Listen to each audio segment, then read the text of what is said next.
hash a two-tiered justice system.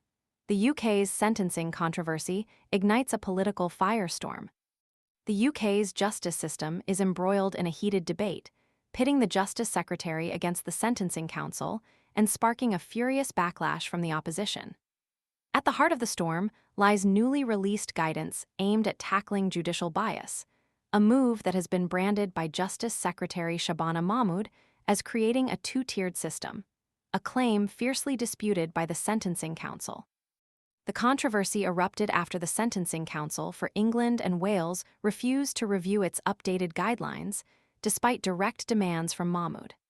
The guidelines, intended to address the overrepresentation of Black and minority ethnic (BAME) communities at all stages of the criminal justice process, have been met with vehement opposition, particularly from the Conservative Party.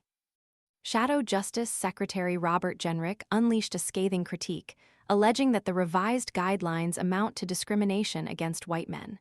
In a strongly worded statement, he declared, "This is unacceptable," highlighting his formal objections in a letter to the Sentencing Council. He expressed profound disappointment with their response, issuing a stark warning. "All options are on the table, and I will legislate if necessary." This forceful declaration underscores the depth of the political divide and the potential for legislative action to overturn or significantly alter the guidance. The core issue revolves around stark statistical realities. BAME communities are disproportionately represented in prisons across England and Wales, facing higher arrest rates, longer sentences, and a greater likelihood of incarceration compared to their white counterparts. This overrepresentation, a long-standing concern within the justice system, has fueled ongoing debates about systemic racism and inherent biases within law enforcement and judicial processes.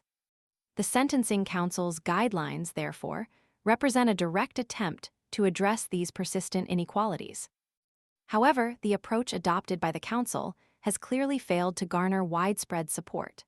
Mahmood's characterization of the guidelines as creating a two-tiered system highlights concerns that the effort to address racial bias may inadvertently introduce new forms of discrimination.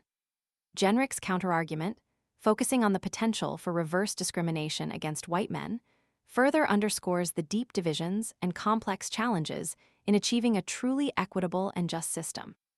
The political ramifications are significant.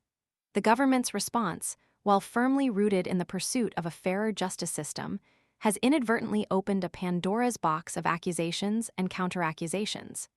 The debate is not merely about sentencing guidelines.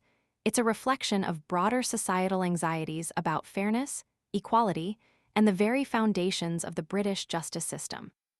The shadow of legislative intervention looms large. Jenrick's threat to introduce new legislation underscores the potential for a major political battle, with far-reaching consequences for the judicial landscape.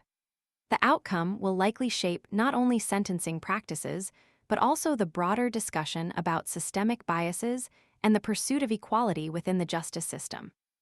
Beyond the immediate controversy surrounding sentencing guidelines, this debate highlights deeper issues within the UK's governmental structure.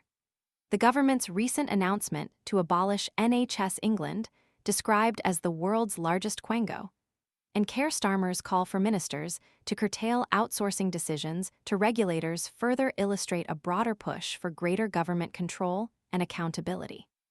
These parallel initiatives suggest a wider effort to reassess the balance of power and decision-making within various sectors, reflecting a potential shift in the government's approach to public services and regulatory oversight. The clash over sentencing guidelines is not an isolated incident.